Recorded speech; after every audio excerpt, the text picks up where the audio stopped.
you have a little one with special needs attending therapy, but all they do is scream and cry, and the therapist gets distressed, you're distressed, and you're wondering, what should I do? Hi there, it's Neesha from My Favorite Physio. In today's video, I'm jumping in to answer a question that one of our viewers messaged us with. This parent messaged us saying, I've got a little one with special needs. They've been attending physiotherapy somewhere else, but all he does is cry and scream and protest. And eventually the therapist will say, we need to stop, he's too distressed, and the session ends and he doesn't learn anything. Now this parent says that they've been doing this for 6 months and it's now getting very frustrating because they don't see any progression in their child's gross motor skills. The question they ask is, what would you do? What do you do? Do you stop whenever a child cries? Well, here at My Favorite Physio, we see lots of little ones with special needs. It is not uncommon to find a little one protest and cry and throw tantrums when they're learning new skills because it is hard and they don't have the speech or language skills to express how they feel. And often they would have learned that if I cry, I get it. So if I cry, I get out of doing things. If I cry, I'll get whatever I want. And eventually mom will get that this cry means this and this cry means that.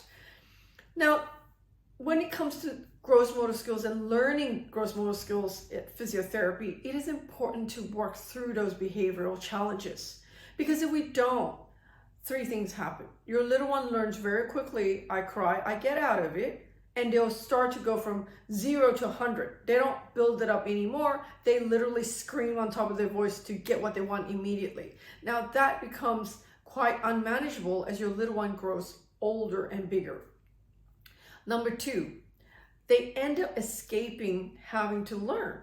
And so they don't learn the skills they need to move better. And that impacts them negatively in their future. So we can't have that happen.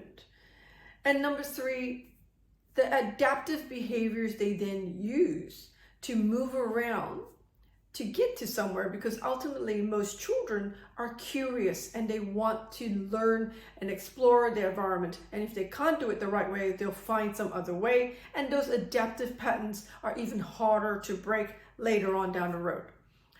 You can't leave a child to be crawling on their backs to get from A to B because it's not a safe way to mobilize. When you're 10 years old or 20 years old, you can't be crawling on your back. So you really have to learn the core strengths and the gross motor skills to be learning to crawl, to pull to stand, to walk, and ideally to be walking independently. So bearing in mind those are the goals for a child, when a child throws a behavioral tantrum, screams and cries, here's what we do here in our clinic. The first thing is we stop and we settle them. We help them settle. So that's either patting them and really firmly going, it's okay, you're okay, you're okay.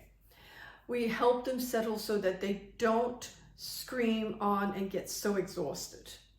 Sometimes we will have to cuddle them, but we would cuddle the child rather than give the child to the parent to cuddle because that's what they want. They will learn to self-settle with us as their therapists. The second thing we do is we always communicate through signing. So for a child with speech and language delay, they can still understand your signing when you go stop, we're going to finish, or we're going to say at count of 5, we're going to have to do more. So we count them down. And eventually little ones will learn, okay, 1, 2, 3, go. That means I have to go now. And they will cry and protest, but when they get to the end of the task, they realize they get to stop and rest. And if you repeat that pattern enough, little ones learn and they settle very quickly and they no longer cry.